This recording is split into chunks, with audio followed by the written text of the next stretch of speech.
Sous bonne escorte, dans ce convoi, Jonathan Daval arrive au palais de justice de Vesoul. Un troisième jour, décisif dans ce procès, car pour la première fois, le prévenu va se retrouver confronté à la famille de son ex-épouse. Il va devoir s'expliquer, raconter, mais d'abord écouter ceux qui, pendant des années, l'ont considéré comme leur propre fils. Toute la journée, chacun leur tour, les membres de la famille Fouillot vont défiler à la barre pour rendre hommage à Alexia et tenter de comprendre l'innommable. J'ai dormi un peu, donc voilà, je suis prête. Vous avez préparé un texte? J'ai préparé un texte, mais j'espère que ça viendra naturellement. Mais ça viendra naturellement. J'ai envie de parler naturellement. L'avocat de Jonathan dit que... des choses. L'avocat de Jonathan dit que vous seul pourrez lui faire dire la vérité. Il a raison. Il a raison. Vous pensez? Il a raison. Oui.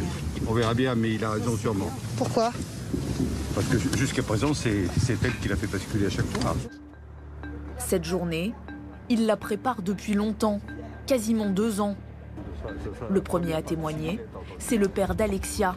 Et malgré la mise au point du président de la cour d'assises pour rappeler que les parties civiles n'ont pas à s'adresser directement au prévenu, il interroge Jonathan Daval.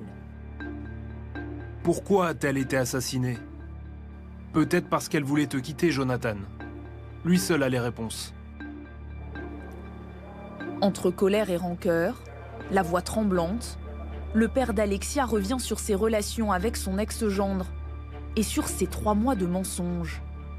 J'espère que la peine maximum te soit octroyée. Nous, on a pris perpétuité par rapport à notre avenir. Nous, on n'a plus d'avenir avec Alexia. C'est la perpétuité qu'on a, c'est que jamais on la retrouvera un jour, mais on ne pourra pas lui parler à ce moment-là. Je me suis tourné vers lui. Mais Jonathan fuyait mon regard dans la seconde qui suivait. À chaque fois que j'avais des mots durs, entre parenthèses, mais qui ne sont pas des mots durs, qui sont les mots de la réalité, Jonathan baissait les yeux.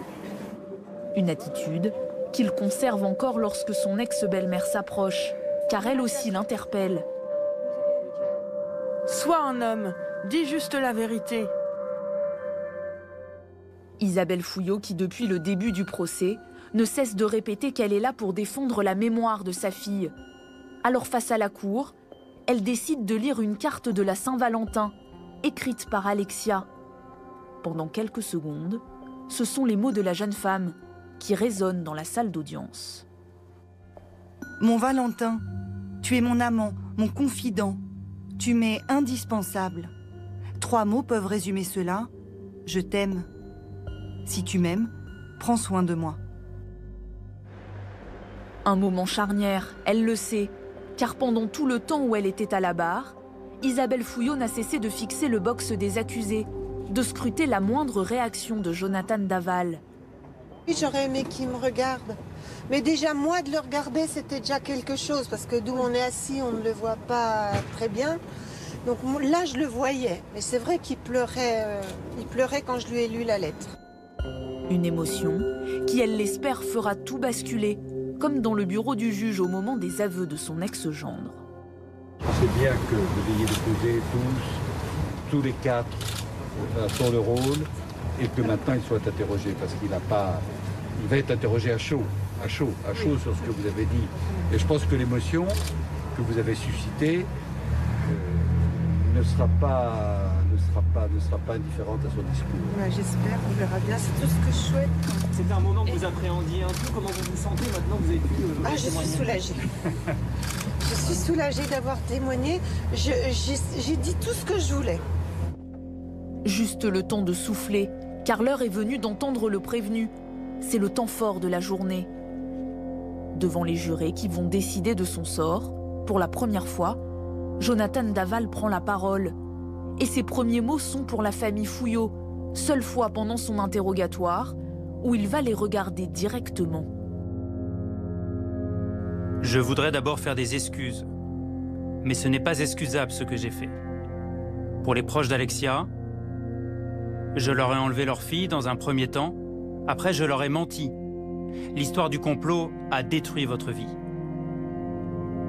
J'ai menti aux gendarmes, aux médias, à la France.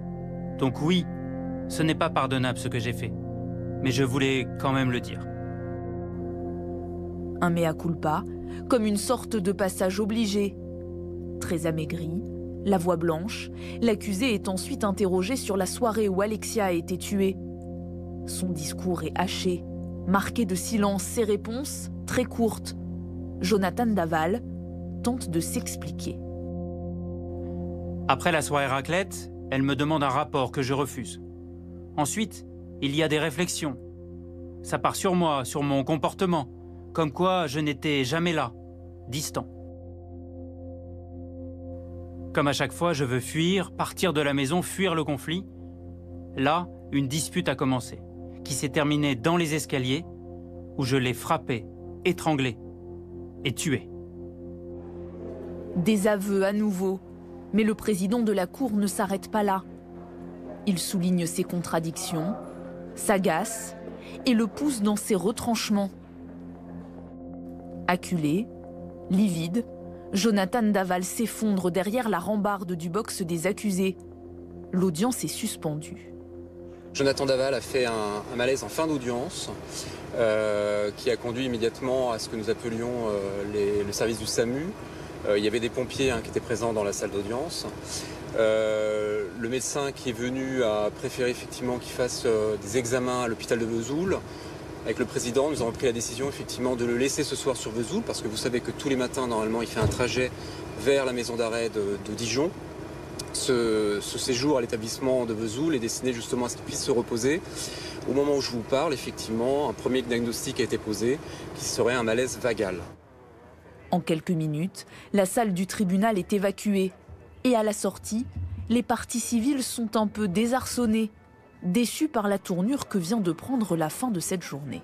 Moi, j'en attends beaucoup plus. Oui, voilà. Nous ne parlons pas d'excuses, c'était pitoyable. Oui. C'était pitoyable. Il aurait mieux fait de ne rien dire. Moi, je suis frustrée, là. Voilà. Je suis frustrée. Une frustration qu'entend l'avocat de l'accusé, même s'il veut temporiser. Et je pense aussi qu'émotionnellement, la journée a été très dure. Des témoignages très forts, très signifiants. On a eu celui d'Isabelle Fouillot, qui n'ont pas du tout laissé indifférent, bien évidemment, de Jonathan Daval. Celui de Jean-Pierre Fouillot aussi a été absolument déterminant dans la journée. Et je pense qu'avec la fatigue, la chaleur, Jonathan fait 3 heures de route par jour. Aller-retour, c'est compliqué, il dort très peu. Ce qui peut expliquer ce malaise. L'audition de Jonathan Daval est pourtant loin d'être terminée. Le président de la cour d'assises l'a d'ailleurs rappelé à de nombreuses reprises. Les attentes pour la famille sont extrêmement fortes.